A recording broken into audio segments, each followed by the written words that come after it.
চাণক্য নীতি অনুসৰি এই তিনি নাৰীৰ পৰা সদায় সাৱধানে থাকিব। মানুহৰ জীৱন সুন্দৰ সফল কৰি তুলিবৰ বাবে চাণক্যই দি থৈ যোৱা উপদেশসমূহ আজি পৰ্যন্ত 100% শুদ্ধ বুলি গণ্য কৰা হয়।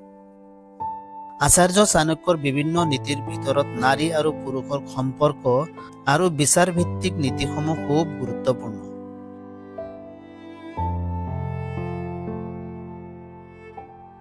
1 নম্বৰ, সৌন্দৰ্যৰে কাৰো সততা আৰু গুণ বিচাৰ কৰিব নোৱাৰি।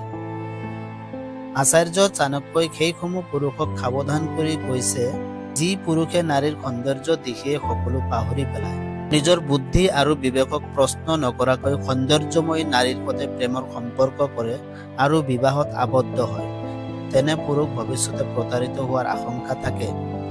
অৰ্থাৎ অকল বাহ্যিক সৌন্দৰ্য থাকিলে নাৰীৰ গুণ, সততা আৰু সংস্কাৰ নাথাকিব পাৰে, আৰু সেয়াই যদি হয় তেন্তে তেনে নাৰীয়ে পুৰুষক সুখত ৰাখিব নোৱাৰিব, বৰং দুখ কষ্টহে দিব।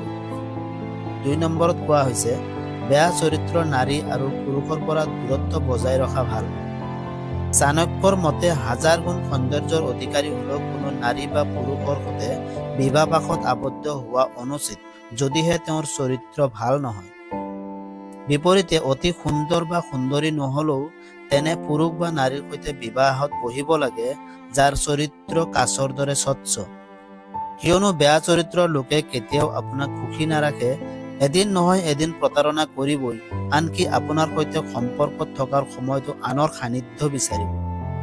সেয়ে মনত ৰাখিব, নিজ মানসিকতা আৰু নিজ চৰিত্ৰৰ লোকৰ সৈতে সম্পৰ্কত থকাতকৈ অকলে থকা বহু বেছি উত্তম। 3 নম্বৰত কোৱা হৈছে যিসকল নাৰী আৰু পুৰুষে আপোনাৰ সম্পত্তিৰ লোভত বন্দী হৈ আপোনাক ভাল পায় বা আপোনাৰ সৈতে সম্পৰ্ক কৰে তেনে লোকৰ পৰা দূৰত থাকিব। চাণক্যৰ মতে যি নাৰী বা পুৰুষে অৰ্থৰ লোভত আপোনাৰ সৈতে সম্পৰ্ক কৰে, এদিন যেতিয়া আপোনাৰ অৰ্থ বা টকা পইচাৰ অভাৱ হ'ব, সিদিনা আপুনি তেওঁৰ ভোগবিলাক চাহিদা পূৰণ কৰিবলৈ অসমৰ্থ হৈ পৰিব, সিদিনাৰ পৰা কিন্তু তেওঁ আপোনাক এৰাই চলিবলৈ ধৰিব আৰু প্ৰয়োজনত আপোনাৰ সৈতে সম্পৰ্ক বিচ্ছেদ কৰিব। তেনেধৰণৰ লোকৰ পৰা দূৰত থাকিব।